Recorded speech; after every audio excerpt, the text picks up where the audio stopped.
Hi හැමෝටම අදත් ඒස්ලර්න් ඇකඩමි YouTube channel එකෙන් ඔයගොල්ලෝගේ ළඟින A-level exam එකට උදව්වක් වෙන වීඩියෝ එකක් අරගෙන තමයි අපි අද ආවේ.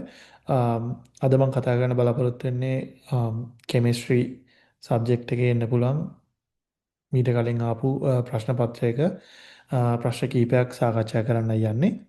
මම ගැන පුංචි හැඳින්වීමක් කරොත් මගේ නම සහන්. මම මගේ මූලික ගෞරව උපාධිය කොළඹ විශ්වවිද්‍යාලයෙන් ලබාගෙන රසායන විද්‍යාව මූලික කරගෙන 2019 අවුරුද්දේදී ඇමරිකාවට එනවා PhD එකක් කරන්න. මම PhD කරේ කෙමිස්ට්‍රි වලින් University of Kansas කියන යුනිවර්සිටි එකේ තමයි මම මගේ PhD එක කරේ. මේ වෙද්දි මම ඒක කම්ප්ලීට් කරලා එම විශ්වවිද්‍යාලයේම රිසර්චර් කෙනෙක් විදිහට කටයුතු කරගෙන යනවා. ඒ ගමම තමයි අපි හිතුවේ මේ YouTube channel එකෙන් ඔයගොල්ලන්ට උදව්වක් වෙන්න පුළුවන් නම් ඒක කරන්න මේ ළඟින A level exam එකට මූලිකවම ලොකු හෙල්ප් එකක් වෙයි කියලා තමයි අපි මේ වීඩියෝ සීරීස් එක පටන් ගත්තේ. මම වැඩි වෙලාවක් ගන්න නැතුව ප්‍රශ්න කිහිපය සාකච්ඡා කරන්න යන්නම්. මම කිව්වත් අගේ 2024 A level exam එකේ කෙමිස්ට්‍රි පේපර් එකේ තිබ්බ MCQ ප්‍රශ්න පහක් තමයි මම අද සාකච්ඡා කරන්න යන්නේ. බොහොම ඉතාමත් සරල ප්‍රශ්න කිහිපයක් මේ ප්‍රශ්න ටික මගේ මූලික අරමුණ තමයි මේ වෙලාවේ මූලික දැනුමත් ටිකක් පොලිෂ් කරගන්න ඕන කෙනෙක් ඉන්නවා නම් ඒ කෙනාට උදව්වක් වෙන්න පුළුවන් වෙයි කියලා තමයි මේ ප්‍රශ්න කිහිපය මම ඩිස්කස් කරන්න හිතුවේ. හරි. මුලින්ම අපි ගත්තොත් මේ ප්‍රශ්නය සෝරි මම මේ කතා කරන්න යන ප්‍රශ්න කිහිපය ඇත්තරම ෆිසිකල් කෙමිස්ට්‍රි එහෙම නැත්නම් භෞතික රසායන විද්‍යාව සම්බන්ධ කරගත්ත ප්‍රශ්න කිහිපයක්.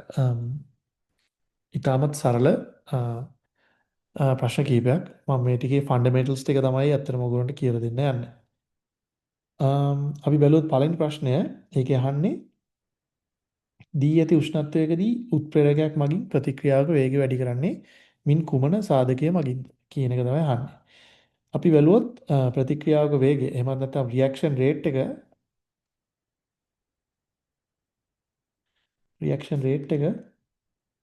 කියන එක බල කියන එක රඳා පවතිනවා සාධක දෙකක් මත. එකක් තමයි උෂ්ණත්වය මූලික මේ සාධක දෙක මත තමයි රඳා පවතින්නේ. උෂ්ණත්වය එහෙම නැත්නම් ටෙම්පරේචර් සහ උත්ප්‍රේරක කියන සාධකය. ඒකට අපි ඉංග්‍රීසි වලින් කියනවා කැටලිස්ට්. උෂ්ණත්වය මගින් මේ ප්‍රතික්‍රියාවක වේගය වැඩි කරන්නේ ඇත්තටම උෂ්ණත්වය වැඩි කරාම මොකක් හරි දැන් තියෙන පද්ධතිය රියැක්ෂන් එක වෙන සිස්ටම් එකේ එහෙම නැත්නම් පද්ධතියේ ඇතුළේ තියෙන මොලිකියුල්ස් වල ශක්තිය ඇත්තටම වැඩි කරනවා. අපි මෙතනදී කතා කරන්නේ චාලක ශක්තිය ගැන. චාලක ශක්තිය වැඩි කරාම ඒකේ මූවමන්ට් එක මොලිකියුල්ස් වල සහ අණු වල ගමන් කරන වේගය වැඩි කරලා ඇත්තටම චාලක ශක්තිය වැඩි කිරීමක් තමයි එතන සිද්ධ කරන්නේ. චාලක ශක්තිය වැඩි කරාම එතන තප්පරයකට සිදුවන ගැටුම් සංඛ්‍යාව වැඩි වෙනවා. ගැටුම් සංඛ්‍යාව වැඩි වුණාම මේ ප්‍රතික්‍රියාවක් සිදු වෙන්න තියෙන මූලික සාධකයක් තියෙනවා. ඒ සාධකයට වඩා වැඩි ගැටුම් ඒ සාධකයට වඩා එනර්ජි එක එහෙම නැත්නම් ශක්තිය තියෙන ගැටුම් සංඛ්‍යාව වැඩි කිරීමක් තමයි ඇත්තටම උෂ්ණත්වය වැඩි කරද්දී සිද්ධ වෙන්නේ.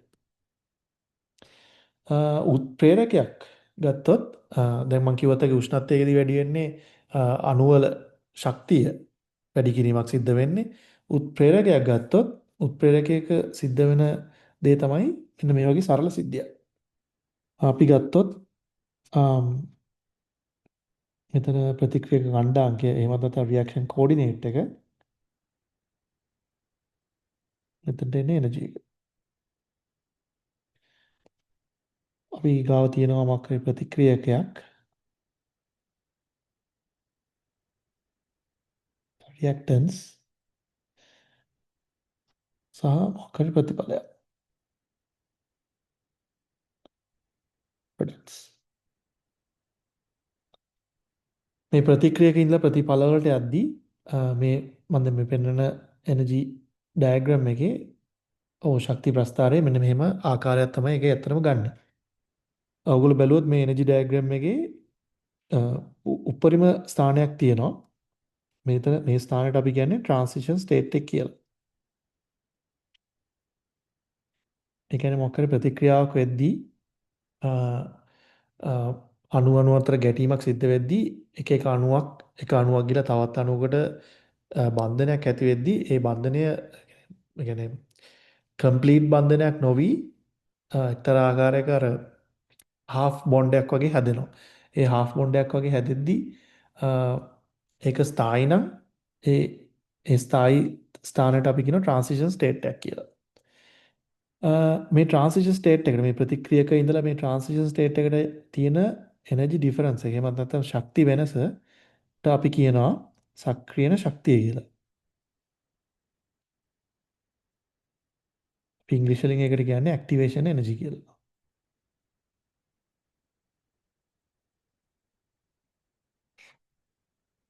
මොකක් හරි ප්‍රතික්‍රියාවක් සම්පූර්ණ වෙන්න නම් මේ අණු අතර තියෙන ගැටුම් වල ශක්තිය at least මෙන්න මේ සක්‍රියන ශක්තියට වඩාවත් වැඩි වෙන්න ඕනේ. ඒක තමයි ඇත්තටම ප්‍රතික්‍රියාවක තියෙන ෆන්ඩමෙන්ටල්. එහෙමත් නැත්නම් මූලිකම දේ. උත්ප්‍රේරකයක් දැම්මම සිද්ධ වෙන දේ තමයි මෙන්න මේ සක්‍රියන ශක්තිය කියන එක අපිට අඩු කරනවා.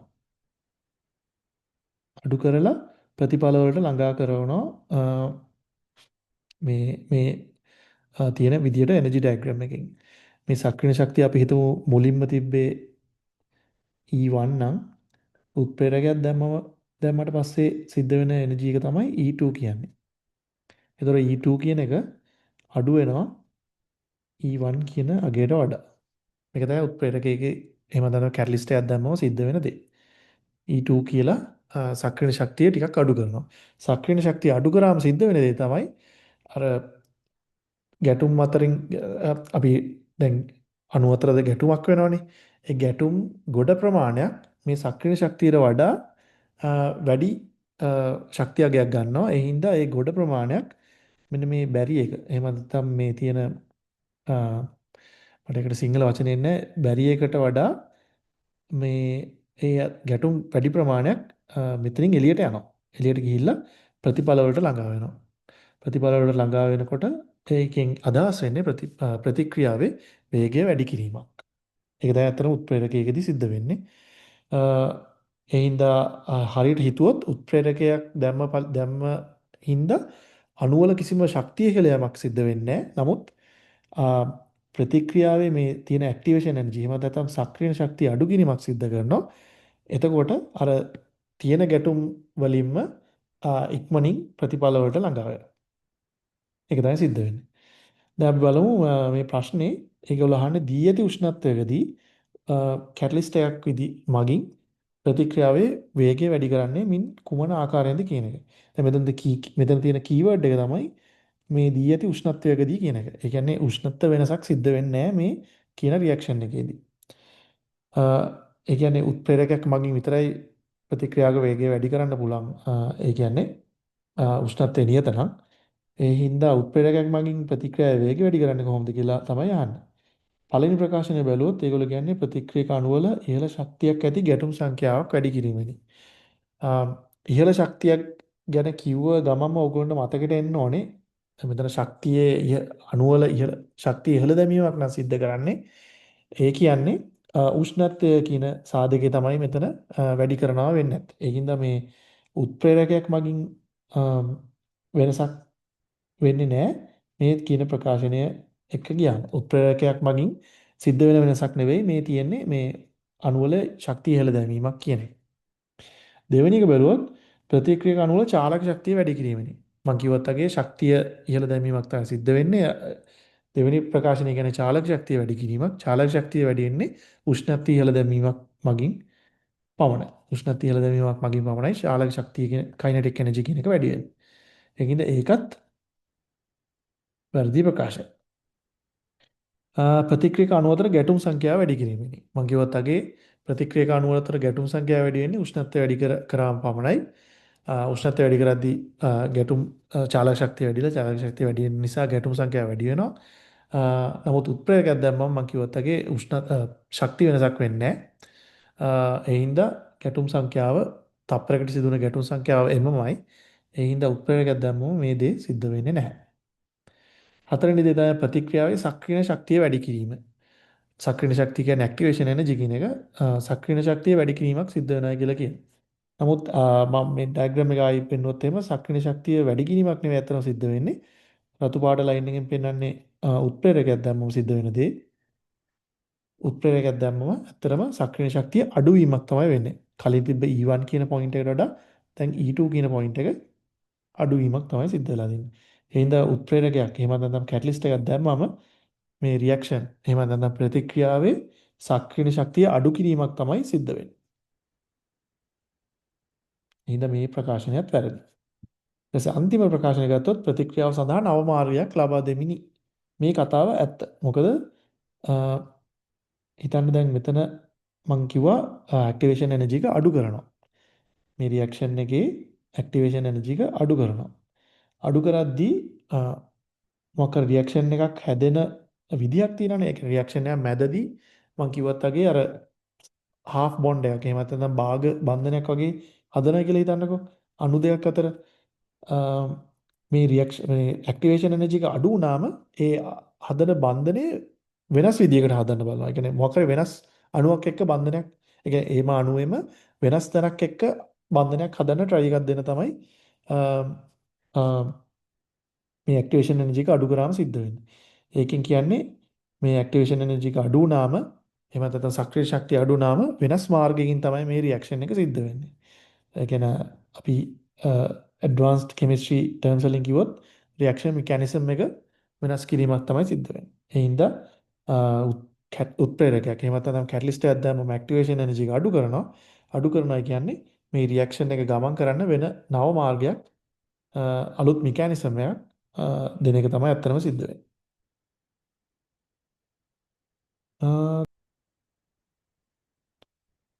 දෙවෙනි ප්‍රශ්නේ ගත්තොත් ඒකත් ඉතාම සරල ප්‍රශ්නයක්. ඒක කියන්නේ එන්තැල්පි මොක රියැක්ෂන් එකක් දීලා ඒකේ එන්තැල්පි වෙනස කැල්කියුලේට් කරන්න කියලා තමයි කියන්නේ. මේක ෆන්ඩමෙන්ටල්ස් ගැන අහන ඇත්තටම ප්‍රශ්නයක්. මම දැන් ආයෙත් මගේ මතකය අලුත් කරගත්තාට පස්සේ දැන් මේ MCQ පේපර් එකක් බලලා මට තේරිච්ච දේ තමයි පළවෙනි ප්‍රශ්න 30 ඇතුළත ඔයගොල්ලෝගේ ෆන්ඩමෙන්ටල්ස් ටික තමයි චෙක් කරන්නේ. අන්තිම ප්‍රශ්න 20 දී පොඩ්ඩක් ඇඩ්වාන්ස් ලෙවල් එකකට ගෙනියනවා. ඒ කියන්නේ මූලික දැනුම උපයෝගී කරගෙන චුට්ටක් එහාට යන්න ඒ ප්‍රශ්නේ පොඩ්ඩක් බරපතල කරලා ඒකෙන් ප්‍රශ්නයක් අහන එක තමයි ඇත්තටම අන්තිම ප්‍රශ්න 20 දී සිද්ධ වෙන්නේ. ඔයගොල්ලෝ දන්නවත් ඒ දේ දන්නවා ඇති. නමුත් මේ මුල් ප්‍රශ්න කීපේ ඉතාම සරලයි. හරි. මේ ප්‍රශ්නේදී ඒගොල්ලෝ අපිට දීලා තිනවා මේ රියැක්ෂන් එකක්. එහෙම නැත්නම් ප්‍රතික්‍රියාවක්. ඒ ප්‍රතික්‍රියාවේ එන්තැල්පි වෙනස කියන එක තමයි අපෙන් අහන්නේ. අපිට දීලා තියෙනවා බන්ධන එන්තැල්පි කිහිපයක්. ඒ කියන්නේ මේ රියැක්ෂන් එකට අදාළ මොලිකියුල්ස් වල තියෙන එහෙම නැත්නම් අණු වලට අදාළ බන්ධන ශක්තියින් කිහිපයක් තමයි දීලා තියෙන්නේ. H2 H2 එක හැදෙන HH බන්ධනය මගින් Cl2 හැදෙන Cl බන්ධනය මගින් සහ HCl ප්‍රොඩක්ට් එකේ තියෙන HCl බන්ධනය. ඒවයි අගයන් දීලා තියෙනවා 436ත් 242ත් 432ත් කිලෝ ජූල්ස් per mol වෙනවා කියලා. මේකල අපෙන් අහන්නේ මෙතන තියෙන ඩෙල්ටා H වැලියු එක. ඔයගොල්ලෝ දැනගන්න ඕනේ ඩෙල්ටා H එහෙම නැත්නම් එන්තැල්පි වෙනස කියන්නේ මේ වගේ බන්ධන ශක්තියින් දීලා තියෙන ප්‍රශ්නයක නම් මේ රියැක්ෂන් එන්තැල්පි වෙනස සමාන වෙනවා ඩෙල්ටා of මේ බන්ධන ශක්තියින් බොන්ඩ් බ්‍රේකින් එහෙම නැත්නම් බන්ධන කැඩීමේ බන්ධන ශක්තිය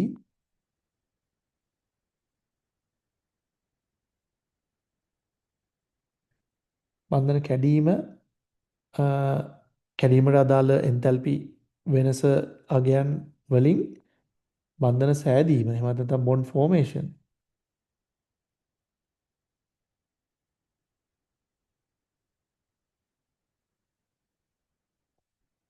සෑදීම සම්බන්ධයෙන් තියෙන එන්තැල්පි අගයන් අඩු කරාම එන වැලියු එක තමයි මේ ප්‍රතික්‍රියාවට අදාළ එන්තැල්පි වෙනස කියලා අපි ගන්න.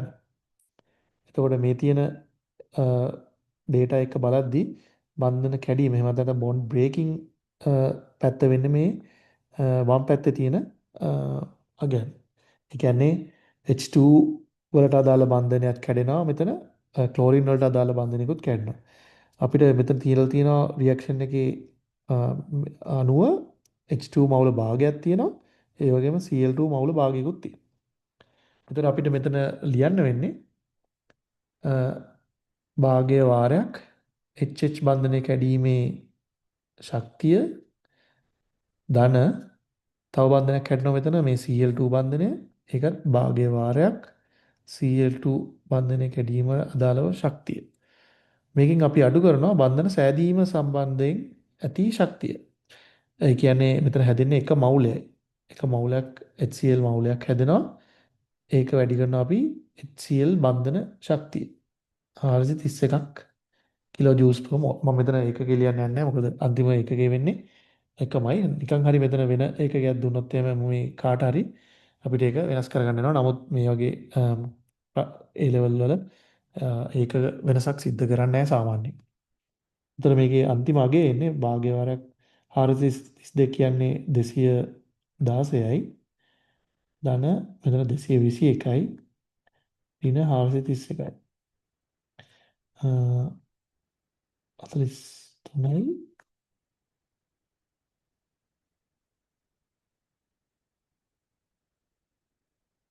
ඔව් මෙතන 121යි.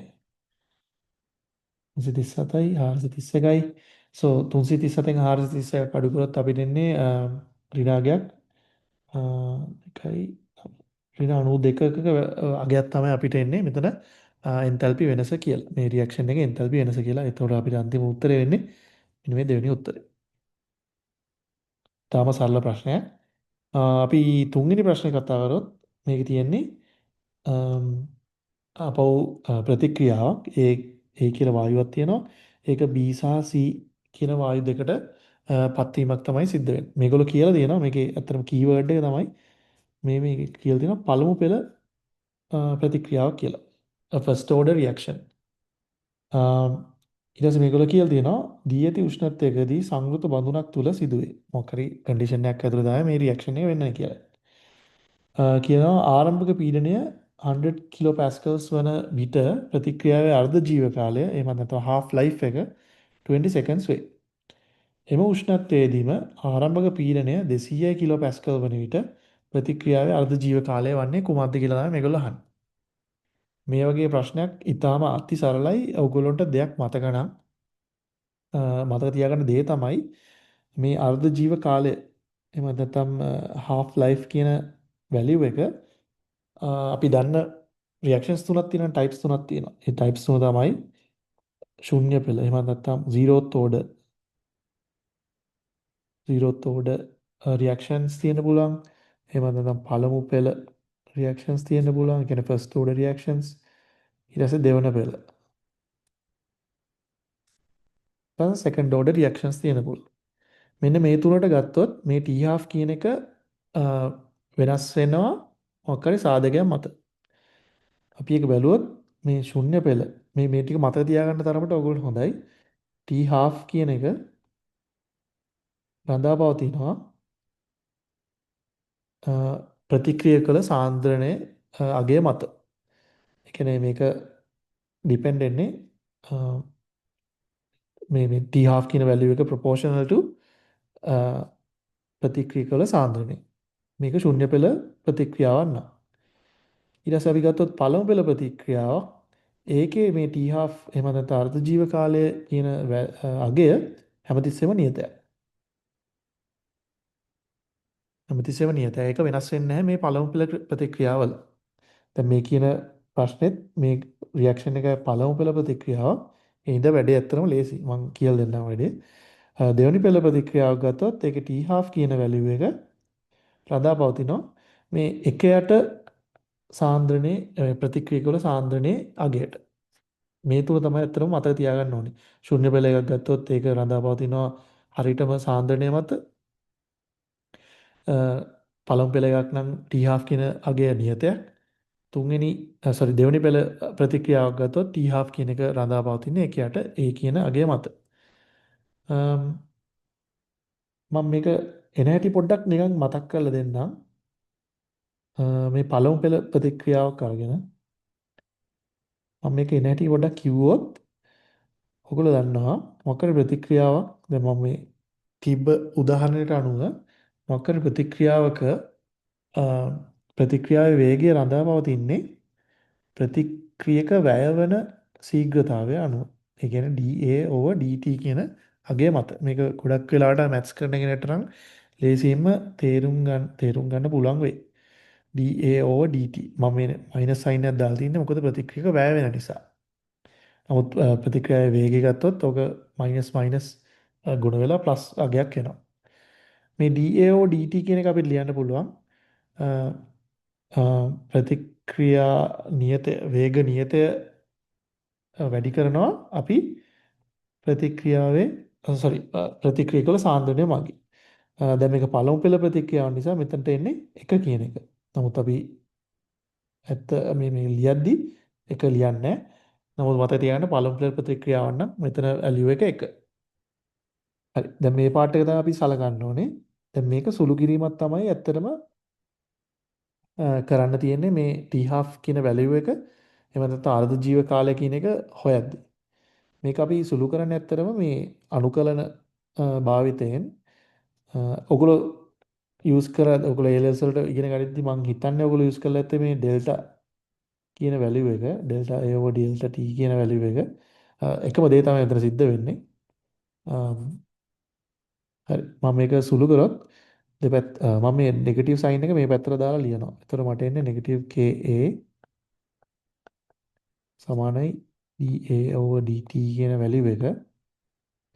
ඊට පස්සේ මම මේ සමීකරණය පොඩ්ඩක් සකස් කරොත් එහෙම, ඒ කියන්නේ සමාන පද තියෙන දේවල් එකම පැත්තට ගත්තොත් එහෙම මට එනවා k වාරයක් dt සමාන වෙනවා dA over a කියලා. නෙගටිව් සයින් එකක් තියෙනවා. ඊට පස්සේ මම මේ දෙපැත්තම අනුකලනය කරොත් එහෙම මට එනවා k වාරයක් dt සමානයි dA over a කියලා. හරි. දැන් මේක අනුකලනය කරද්දී දැන් ප්‍රතික්‍රියාවක් සිද්ධ වෙන්නේ මොකක් හරි ප්‍රතික්‍රියාව මේක නම් මොකක් හරි t සමානයි 0 කියලා කාලයක් තියෙනවා. t සමානයි t කියලා කාලයක් තියෙනවා. t සමානයි 0 සට t සමානයි t කියන කාලය අතර තමයි මේක සිද්ධ වෙන්නේ. එතකොට අපි මේ දැන් මෙතන විචල්්‍ය දෙක ගත්තොත් මෙතන එක විචල්‍යයක් dt මෙතන අනිත් විචල්‍යය da. එතකොට dt එකේ t තමයි වෙනස් වෙන්නේ. අපි එතකොට t යවනවා t සමානයි 0 ඉඳලා t සමානයි t ට මේ අනුකලනය. ඊට පස්සේ මෙතන වෙනස් වෙන විචල්්‍ය තමයි a කියන්නේ. එතකොට අපි බලන්න ඕනේ t සමානයි t බිඳුවේදී a කියන වැලියු එකේ ඉඳලා t සමානයි t කියන ඒ කියන්නේ අන්තිම වෙනකන් තියෙන වැලියු එකේදී a වලගේ වෙනකන් තමයි අපි මේක අනුකලනය කරන්නේ. එතකොට මට මෙතන උත්තරේ එන්නේ k වාරයක් මම k කියන නියතයක් එකකින් එළියට ගන්නවා. dt අනුකලනය කරොත් එන්නේ t. මම මේ ඇත්තටම කිව්වත් වගේ මැත්ස් කරන එකට තමයි ගොඩක්ම තේරෙන්නේ. t සමානයි 0 ඉඳලා t සමානයි t වෙනකම්. මේ පැත්ත ගත්තොත් මෙතන ඉන්නේ t සමානයි 0 ඉඳලා sorry මේ අනුකලනය සම්මත අනුකලනයක්. ඒතර මේකට උත්තරේ එන්නේ natural log of a කියන එක. ඒක අපි සලකන්න ඕනේ t සමානයි 0 ඉඳලා t සමානයි t වෙනකන් අතර අගයන් වල. ඒතර මෙතන උත්තරේ එන්නේ k වාරයක් t ඍණ t සමානයි t වලදී sorry t සමානයි t වලදී අගය වෙන්නේ t ඍණ t සමානයි 0 දී අගය t වල අගය වෙන්නේ 0. මොකද ආරම්භයේදී කාලය කියන එක 0යි. සමානයි ln t සමානයි t කියන වැලියු එකේදී අපි ඒ ප්‍රතික්‍රියක සාන්ද්‍රණය a කියලා ගත්තොත් ඒක මයිනස් ln t සමානයි 0 දී ප්‍රතික්‍රියක සාන්ද්‍රණය අපි a නෝට් කියලා ගමු. එතකොට මට මෙතන එන අන්තිම උත්තරය තමයි ඍණ kt සමාන වෙනවා ln a ඍණ ln a රින ln a බිඳුව. අපි දැන් ලඝු ගණක දන්න කෙනෙක් දන්නවා ln ලඝු a රින ලඝු a බිඳුව කියන එක අපිට ලියන්න පුළුවන් ln a විදීම ln a බිඳුව කියලා. මෙන්න මේක තමයි ඇත්තටම උත්තරය වෙන්නේ. මේ තියෙන ඉක්වේෂන් වලට අදාළව. දැන් මම මේක පොඩක් පැත්තකින් ලියාගත්තොත්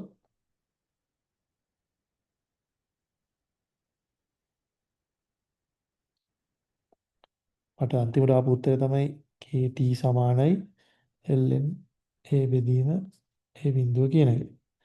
දැන් මම t half වලට ඒ කියන්නේ නැත්නම් අර්ධ ජීව කාලයට මොකක් හරි ප්‍රකාශනයක් ලබා ගන්න තමයි මේ හදන්නේ.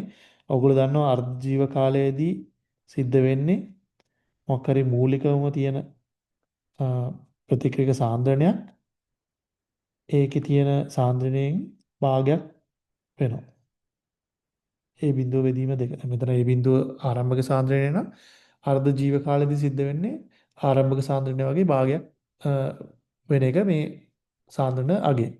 එතකොට මම මේක මෙතනින් ලිව්වොත් එහෙම t භාගය එහෙම නැත්නම් අර්ධ ජීව කාලෙදී සිද්ධ වෙන්නේ ln මේ a කියන අගය ඒ බිඳුව බෙදීම දෙක කියලා කියන එකටපත් වෙනවා. මූලික ආරම්භක සාන්ද්‍රණය වගේම පවතිනවා. එතකොට මෙතන එන්නේ kt half කියලා. මෙතන මට එන්නේ ln භාගය කියලා. මොකද ඒ බිඳුවට ඒ බිඳුව කැපෙනවා. මට අන්තිම උත්තරේ එන්නේ ln භාගය කියලා. ඔයගොල්ලෝ දන්නවා මෙතන මයිනස් සයින් එක මම මෙහෙට දාද්දි මේ ඇත්තටම ලඝු ගණකවල දේවල් මේ මයිනස් සයින් එක මම මේ පැත්තට දාද්දි අ, මෙතන මොකක් හරි ලඝු ගණක ශ්‍රිතයන් නම් තියෙන එහෙම නැත්නම් ලඝු ගණක log ෆන්ක්ෂන් එකක් නම් තියෙන්නේ ඒකේ ෆන්ක්ෂන් එකේ අ, අ, අ, ලවය හරය බවට පත් වෙනවා හරය ලවය බවට පත් වෙනවා එහෙම තමයි අපි මේ ඍණ අගය නැති කරගන්නේ එතකොට මට ඍණ අගය මෙහෙට දැම්මයි කියන්නේ හරය ලවය කරලා ලියන්න පුළුවන් එතකොට මට එන්නේ ln2 කියලා එතකොට අවසානයේ මට t half කියන අගයට එනවා ln2 බෙදීම k කියලා මෙන්න මෙහෙම තමයි අර්ධ ජීව කාලයට අපි ප්‍රකාශනයක් ලබා ගන්න. දැන් මම කිව්වා වගේ මේක පළමු පෙළ ප්‍රතික්‍රියාවකට අදාළ අර්ධ ජීව කාලය. එහෙම නැත්නම් uh, the half life for a single load. එහෙම නැත්නම් පළමු පෙළ ප්‍රතික්‍රියාවකට අදාළව අර්ධ ජීව කාලය. එතකොට මේක මම කිව්වත් අගේ t half කියන වැලියු එක සමාන වෙන්නේ ln 2 බෙදීම k. දැන් ඔකට බැලුවොත් මේ පැත්ත ඒකේ කිසිම සාන්ද්‍රණයට අදාළ පදයක් නැහැ. ඒකෙන් කියන්නේ සාන්ද්‍රණය කොච්චර වෙනස් කරත් අර්ධ ජීව කාලය කියන එක වෙනස් වෙන්නේ නැහැ කියන එක. දැන් මම මේ ප්‍රශ්නෙට ගියොත් ඒකේ අහන්නේ මම කිව්වත් අගේ ඇත්තටම ඔයගොල්ලෝ මතක තියාගන්න ඕනේ මෙන්න මේ තුන මම දැන් කියලා දීපු මම අමතර දැනුමක් විදිහට කිව්වේ. ඔයගොල්ලෝ ඇත්තටම දැනගන්න ඕනේ මෙන්න මේ දේවල් ටික විතරයි.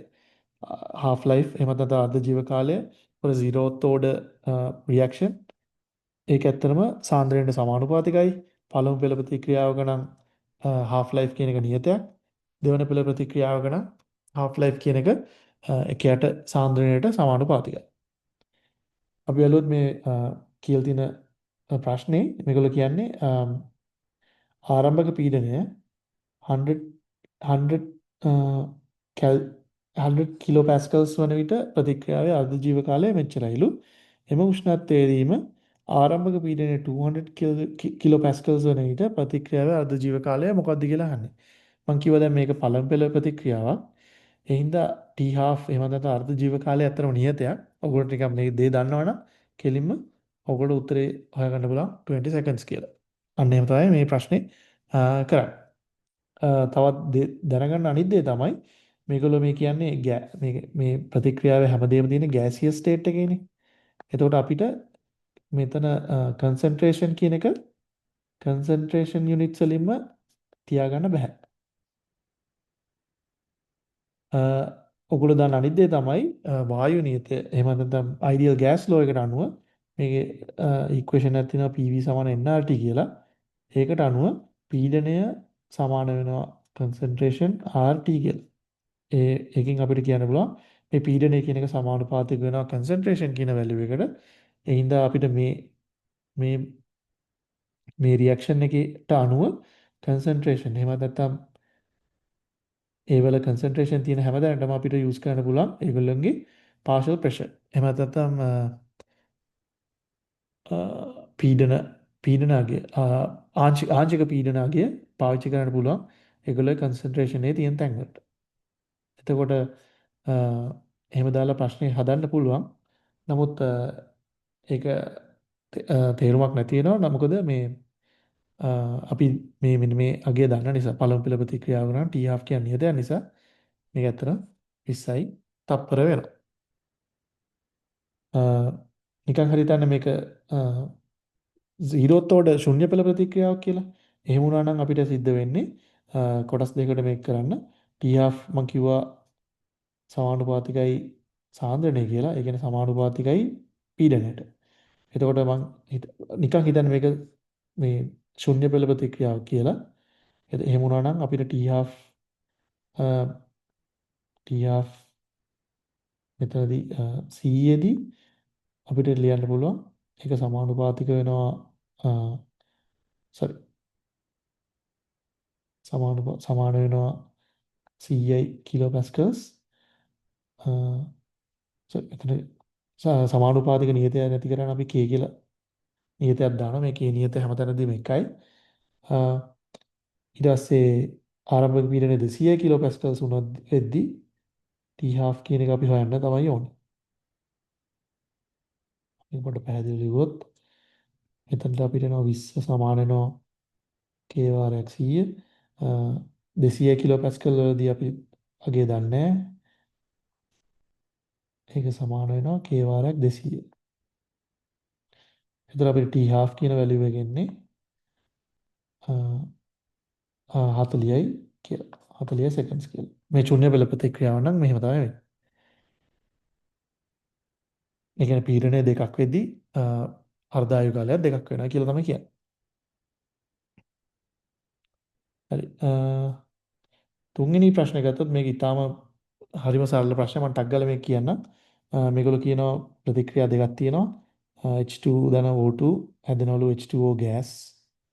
මෙතන ආයිත් ඒ කන්ඩිෂන්ස් දෙකම තියෙනවා. H2O liquid හැදෙන්න හැදෙනවා කියලා තියෙනවා දෙවෙනි ඉක්වේෂන් එකේදී. මේගොල්ලෝ අපිට කියලා තියෙනවා මේ ඉක්වේෂන්ස් දෙකට ප්‍රතික්‍රියා දෙකට අදාළව එන්තල්පි වෙනසට අගයන් දෙකක් දීලා තියෙනවා. අපෙන් අහනවා ජලයේ වාෂ්පීකරණ එන්තල්පිය. එහෙම නැත්නම් වේපරයිසේෂන් එන්තල්පි. වේපරයිසේෂන් එන්තල්පි එකට අදාළ ප්‍රතික්‍රියාව තමයි ඇත්තටම ඔයගොල්ලෝ මතක තියාගන්න ඕනේ. ඒ කියන්නේ ලික්විඩ් එකක් ගෑස් එකක් වෙන එක තමයි වාෂ්පීකරණය කියලා කියන්නේ. මෙන්න මේක තමයි ඇත්තටම අපි හොයන්න ඕනේ. මේකට අදාළ එන්තල්පි එක තමයි හොයන්න ඕනේ. මේකට අදාළ එන්තල්පි එක අපි මේ 1 and 2 equations දෙකෙන් අපි හොයාගන්න ඕනේ. ඔයගොල්ලෝ නිකන් හිතලා බලුවොත් මම එකෙන් දෙක අඩු කරොත් මට මෙන්න මේ කියන තත්ත්වය එනවා. එකෙන් දෙක අඩු කරොත් බලමු නිකන් මම වම් පැත්තේ දෙක අඩු කරොත් H2 මම condition states ලියන්නේ නැහැ තේරුම් නැහැ. O2 ඍණ H2 ඍණ O2 සමාන වෙනවා H2O gas මෙතනදී condition එක ලියන්න වෙනවා H2O liquid. වම් පැත්තේ අගයන් ටික බැලුවොත් ඔක්කොම කැපිලා යනවා. ඒතර මට මේ පැත්තේ උත්තරේ ඉතුරු වෙන්නේ මම මේ ඍණ අගය මෙහා පැත්තට ගෙනාවොත් H2O liquid එක යනවා H2O gas වලට අදාළ මට අදාළ ප්‍රතික්‍රියාව වෙනවා. ඒ කියන්නේ මේකට අදාළ ප්‍රතික්‍රියාවේ එන්තල්පිය ගන්නෙ මේ පළවෙනි රියැක්ෂන් එකේ එන්තල්පියෙන් දෙවෙනි රියැක්ෂන් එකේ එන්තල්පිය අඩු කරොත්. සරලයි. ඒ කියන්නේ ඇත්තටම අගය වෙන්නේ 241.8න් 285ක් අඩු කරද්දී එන අගය. ඔයගොල්ලෝ පේනවා ඍණ ධන වෙලා මේක ධන වෙනවා 285න් 241ක් අඩු කරද්දී එන උත්තරේ තමයි උත්තරේ. මේක 0.5න් එකක් 4යි 4යි 44 ධන 44යි කිලෝ ජූස් per මෝල් තමයි ඇත්තටම උත්තරේ. ඊටමත් සරල ප්‍රශ්නයක් මේකත්. මම කියවත් වගේ පළවෙනි ප්‍රශ්න කීපෙදී ඔයගොල්ලෝ මේ බේසික්ස් තමයි ටෙස්ට් කරන්නේ. මේ වයින් ටක් ගාලා ලකුණු දාගන්න පුළුවන්. මොකද මේවා සරල ප්‍රශ්න නිසා.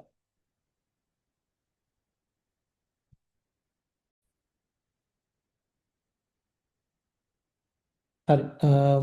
මම ගෙනාපු අන්තිම ප්‍රශ්නේ තමයි මේක. ඒකේ ඇත්තටම දීලා තියෙන්නේ ෆේස් ඩයග්‍රෑම් එකක්. එහෙම නැත්නම් කලාප රූප සටහනක්. කලාප රූප සටහනේ මේගොල්ලෝ කියලා තියෙනවා මේ මොකක් හරි මේ තත්ත්වයකදී ගේන කාබන් ඩයොක්සයිඩ් සාම්පල් එකක් ඒක තිබ්බම හැබැයි ඒක දකින්නවලු ඒගොල්ලෝ ද්‍රවයක් සෑදෙන්නේ නැති බව. ද්‍රව කාබන් ඩයොක්සයිඩ් සෑදෙන්නේ නැහැලු. මේ කලාප රූප සටහනට අනුව ඒගොල්ලෝ කියනවා මේක ඩිස්කස් කරන්න ඇයි මෙහෙම වෙන්නේ කියන එක. අපි මුලින් චුට්ටක් බලමු කලාප රූප සටහන. එහෙම නැත්නම් ෆේස් ඩයග්‍රෑම් එකේ තියෙන ෆීචර්ස් මොනවද කියලා. ෆේස් ඩයග්‍රෑම් එක තියෙනවා ඝන ද්‍රව සහ වායු කියලා අවස්ථා තුනක්. මේ ඝන අවස්ථාව, ද්‍රව අවස්ථාව සහ වායු අවස්ථාව කියලා රීජන්ස් තුනක්. මේවා තමයි සාමාන්‍යයෙන් මොකක් හරි සබ්ස්ටන්ස් එකකට තියෙන්න පුළුවන් අවස්ථා තුන. එකේ අපි බැලුවොත් එහෙම ඝනයක් ද්‍රවයක් එක්ක සමතුලිතව, ඒ කියන්නේ ඝන ද්‍රව කියන අවස්ථා දෙකම සැටිස්ෆයි වෙන්න තත්ත්ව තියෙනවා. ඒ කියන්නේ මොකක් හරි පීඩනයකදී සහ මොකක් හරි උෂ්ණත්වයකදී ඝන මොකක් හරි සාම්පල් එකක් ගත්තොත් ඒක ඝන සහ ද්‍රව කියන අවස්ථා දෙකෙන්ම තියෙන්න පුළුවන්. ඒ වගේම තව රීජන් එකක් තියෙනවා. තව ඒ කියන්නේ මේ රේඛාව බැලුවොත් එතනදී ඝනයක් සහ වායුවක් අතර සමතුලිතතාවයක් තියෙනවා. මෙතනදී ඝනයක් සහ ද්‍රවයක් අතර සමතුලිතතාවයක් තියෙනවා. මේ රේඛාව ගත්තොත් මෙතන ඝනයක් සහ වායුවක් අතර සමතුලිතතාවයක් තියෙනවා. ඒ වගේම මෙන්න මේ දෙක ගත්තොත් මෙතන ද්‍රවයක් සහ වායුවක් අතර සමතුලිතතාවයක් තියෙනවා. ඒ වගේම අනිත් දේ තමයි මෙන්න මේ ට්‍රිපල් පොයින්ට් එක කියන එක. ත්‍රිකලක්ෂය කියන එක. ට්‍රිපල් පොයින්ට් එකේදී ඇත්තටම මෙතන දැන් අපි සලකන්නේ කාබන් ඩයොක්සයිඩ්නේ. කාබන් ඩයොක්සයිඩ් කියන සාම්පල් එක තියෙන්න පුළුවන් සොලිඩ් ඝන අවස්ථාවෙත්, ද්‍රව අවස්ථාවෙත්, වායු කියන අවස්ථාවෙත් තුනේම තියෙන්න පුළුවන් අවස්ථාවක් තමයි මේක.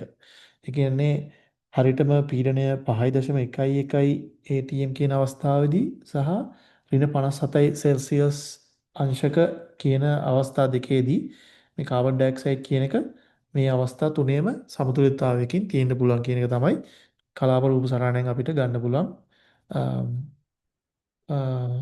දත්ත ටික. අනිත් එක තමයි හැමතිස්සෙම y axis එක. එහෙම නැත්නම් y ප්‍රස්ථාරයේ y අක්ෂය හැමතිස්සෙම පීඩනය නිරූපණය කරනවා. ඒ වගේම x axis එක x අක්ෂය උෂ්ණත්වය නිරූපණය කරනවා. හරි. අපි බලුවොත් මේගොල්ලෝ කියලා තියෙනවා කාබන් ඩයොක්සයිඩ් මේගොල්ලෝ කාබන් ඩයොක්සයිඩ් සාම්පල් එකක් යූස් කරනවා. ඒ සාම්පල් එක යූස් වෙන්නේ සෙල්සියස් අංශක 25 සහ 1 atm කියන පීඩන තත්ත්වය යටතේ. අපි මුලින්ම මේක මාක් කරගමු මේ දීලා තියෙන ෆේස් ඩයග්‍රෑම් එකේ. ඒතර 25 සෙල්සියස් අංශක 25 කියන්නේ මෙන්න මේ වගේ තැනක්. සෙල්සියස් අංශක 25 right කියන්නේ මේ වගේ තැනක්. එතකොට සෙල්සියස් අංශක 25 දී බැලුවොත් ඕගොල්ලන්ට කාබන් ඩයොක්සයිඩ්ට තියෙන්න පුළුවන් මේ වායු කියන අවස්ථාවත්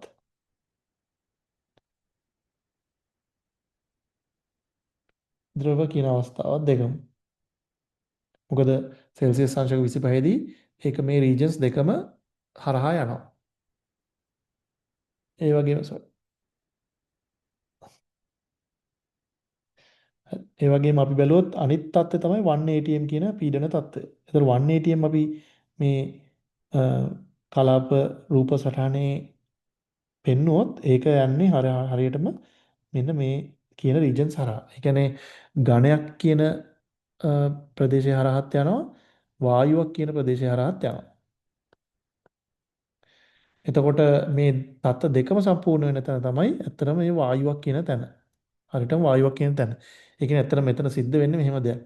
ඔයගොල්ලෝ මේ කාබන් ඩයොක්සයිඩ් නියදිය සාම්පල් එක අරගෙන කොහේ හරි තිබ්බොත් එහෙම මේ 1 atm සහ 25 සෙල්සියස් ඩිග්‍රීස් කියන තත්ත්වයටදී ඝන කාබන් ඩයොක්සයිඩ් සාම්පල් එකක් ගෙනල්ලා කොහේ හරි තැනක තිබ්බොත් ඒක කෙලින්ම පත් වෙනවා ගෑස් කියන තැනට.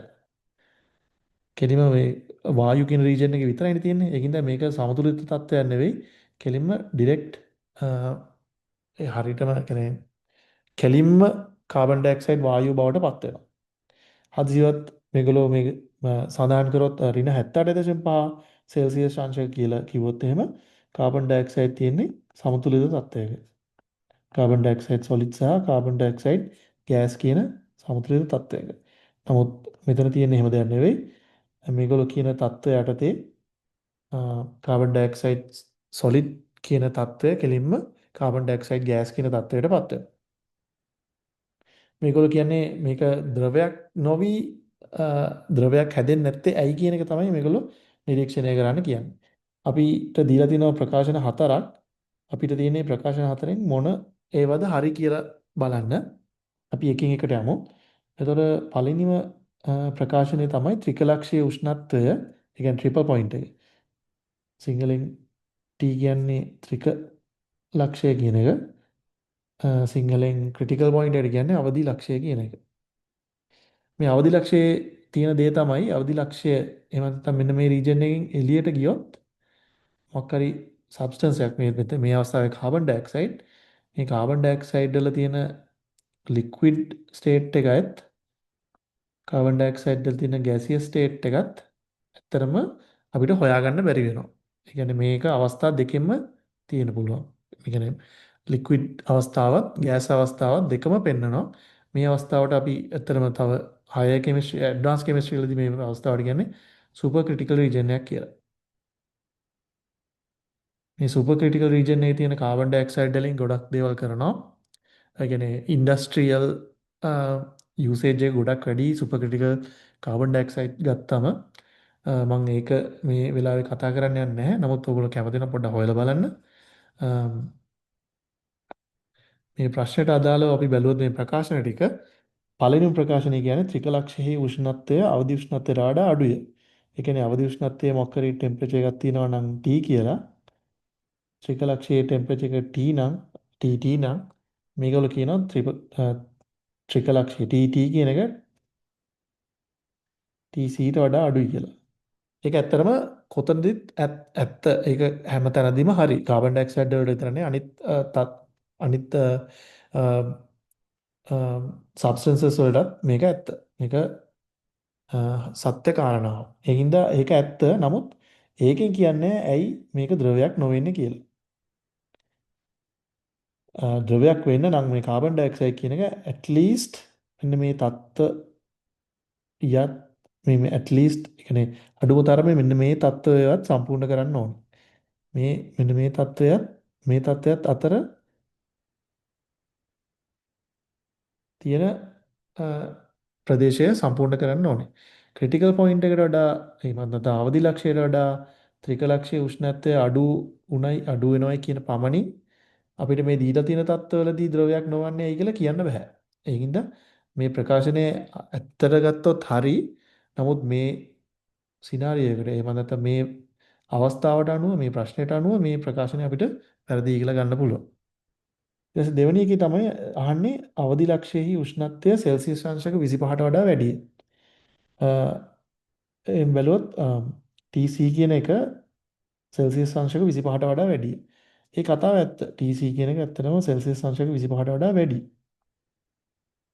නමුත් ඒකෙන් ආපහු කියන්නේ ද්‍රවයක් හැදෙන්නේ නැත්තේ ඇයි කියලා. මොකද සෙල්සියස් අංශක 25 ඍණ 57ත් සෙල්සියස් අංශක 25ත් අතර ඍණ 57ත් සෙල්සියස් අංශක 31ත් අතර ඕනෑම උෂ්ණත්වයකදී කාබන් ඩයොක්සයිඩ් ද්‍රවය හැදෙන්න ඉඩ තියෙනවා. නමුත් අවදි ලක්ෂ්‍ය උෂ්ණත්වයේ සෙල්සියස් අංශක 25ට වඩා වැඩි කියන පළියට මෙතන ද්‍රවයක් හැදෙන්නේ නැත්තේ ඇයි කියලා කියන්න බෑ. ඒ හින්දා මේ ප්‍රකාශනයත් වැරදි. තුන්වෙනි එක බැලුවොත් මේගොල්ලෝ කියනවා ත්‍රිකලක්ෂයේ පීඩනය. ත්‍රිකලක්ෂය කියන්නේ මම කිව්වා අඩුම තරමේ ඒ තැනටවත් එන්න ඕනේ පීඩනය සහ උෂ්ණත්ව අගයන් ද්‍රවයක් කියන එක හැදෙන්න. ඒ හින්දා අපි බලුවොත් ත්‍රිකලක්ෂයේ පීඩනය 1 atm වලට වඩා වැඩිය. දැන් මේගොල්ලෝ දීලා තිබ්බ සාම්පල් එකේ පීඩනය තමයි 1 atm. ඒකට වඩා ත්‍රිකලක්ෂයේ පීඩනය 5.11 කියන එක වැඩි. ඒ කතාව ඇත්ත නේද? දැන් ත්‍රිකලක්ෂයේ පීඩනය දීලා තියෙන සාම්පල් එක පීඩනයට වඩා වැඩි නිසා තමයි මේ ඝනය කෙලින්ම වායුවක් විදිහට හැදෙන්නේ. මම මේක පොඩ්ඩක් ක්ලියර් කරොත් ත්‍රිකලක්ෂයේ පීඩනය 5.11 කියන වැලියු එක අපේ සාම්පල් එකේ පීඩනයට වඩා වැඩි. නේද? ඒකෙන් කියනවා ඇයි මේකේ ද්‍රවයක් හැදෙන්නේ නැත්තේ ඇයි කියලා. මොකද නිකන් හරි ඒගොල්ලෝ කියලා තිබ්බනම් මේ සාම්පල් එකේ පීඩනය 10යි ATM වගේ කියලා. අන්න එතනදී ද්‍රවයක් කියන එක හැදෙන්න ඉඩ තියෙනවා. අ, නමුත් මේ අවස්ථාවේදී 1 ATM වලට වඩා මේ ත්‍රිකලක්ෂයේ පීඩනය වැඩි නිසා තමයි මෙතන ද්‍රවයක් කියන දෙයක් හැදෙන්නේ නැත්තේ. ඒ හින්දා මේ ප්‍රකාශය හරි. අන්තිම ප්‍රකාශනය ගත්තොත් පීඩනය 1 ATM වලදී ඝන කාබන් ඩයොක්සයිඩ් වායු කලාපය සමග පමණක් සමතුලිතව පවතී. අම්, අපි බලමු මේගොල්ලෝ කියන්නේ 1 ATM පීඩනය. ඒ කියන්නේ මෙන්න මේ හරහා යන රේඛාවේ තියෙන තැනකදී තියෙන ස්ටේට් එක බැලුවොත් අපි කාබන් ඩයොක්සයිඩ්ට තියෙන්න පුළුවන් එක්ක ඝනයක් විදියටත් එක්ක ගෑසයක් විදියටත්. කිසිම අවස්ථාවක මේ 1 ATM පීඩනය කියන తত্ত্বය 1 ATM කියන తত্ত্বය මේ ද්‍රවය තියෙන ප්‍රදේශයේ හරහා යන්නේ නැහැ. ඒ නිසා අපි බැලුවොත් 1 ATM කියන පීඩනයේදී කොහේ හරි මේගොල්ලෝ කියනවා වායු කලාපය සමග පමණක් සමතුලිතව පවතී. ඔව් ඒකත් ඇත්ත. දැන් බැලුවොත් මෙන්න මේ මම කිව්වත් වගේ මෙන්න මේ රේඛාව හරහා යද්දී මොකක් හරි තත්ත්ව කීපයක් මොකක් හරි තත්ත්වයක් යටතේ මේ රේඛාව හරහා ගියොත් මේ ඝණයත් මේ තියෙන ගෑස් එකත් අතර සමතුලිතව තියෙන අවස්ථාවක් එනවා. ඒකද 1 ATM වල කියන පීඩනයේදී මේක ඝනයත් වායුවත් අතර සමතුලිත තත්ත්වයක් පවතිනවා. නමුත් ද්‍රවයක් එක්ක සමතුලිත තත්ත්වයක් පවතින්නේ නැහැ. ඒ හින්දා මේ කතාවත් හරි. ඒ හින්දා මේකට අනුව සත්‍ය වෙන ප්‍රකාශ දෙක තමයි CN D කියන ප්‍රකාශන දෙක. ඔන්න ඕක තමයි ඇත්තටම මේ ප්‍රශ්නේ තියෙන උත්තරේ හරිම ලේසි ප්‍රශ්නයක් හරියට බැලුවොත් පොඩ්ඩක් මේ ෆේස් ඩයග්‍රෑම් එක එහෙම නැත්නම් කලාප රූප සටහනක් කියව ගන්න පුළුවන්කම තමයි තියෙන්න ඕනේ මේ වගේ ප්‍රශ්නයක් ගොඩ දාගන්න නම්. මේ වගේ ප්‍රශ්නයක් ඇත්තටම එන්න ඉඩ තියෙන ගොඩක් ඉඩ තියෙනවා. මොකද මට මතකයි මං ඉලව කරන කාලෙත් මේ ප්‍රශ්නයක් ආවා. ඒකද මේකක් එන්න ගොඩක් ඉඩ අවස්ථාව තියෙනවා. හරි ඒ ප්‍රශ්න ටික තමයි මම අද ඩිස්කස් කරන්න ආවේ තියෙන පොඩි කාලය ඇතුළත. මං හිතනවා ඔයගොල්ලන්ට දෙයක් ගන්න පුළුවන් වුණා මේ වීඩියෝ එකෙන්. අපි ඉස්සරහටත් දිගටම වීඩියෝස් දාගෙන යන්නම් එක එක ප්‍රශ්න ඩිස්කස් කරලා මම මේ ඩිස්කස් කරේ 2024 A level ප්‍රශ්න පත්‍රය තියෙන MCQ ප්‍රශ්න කිහිපයක්. ඒ වගේම ඉස්සරහටත් අපි කීප දෙනා අපි මේ ඒස්ලර්න් ඇකඩමි එකේ ඉන්න කීප දෙනා තව ප්‍රශ්න එක එක සබ්ජෙක්ට්ස් වලින් ඩිස්කස් කරන්න බලාපොරොත්තු වෙනවා.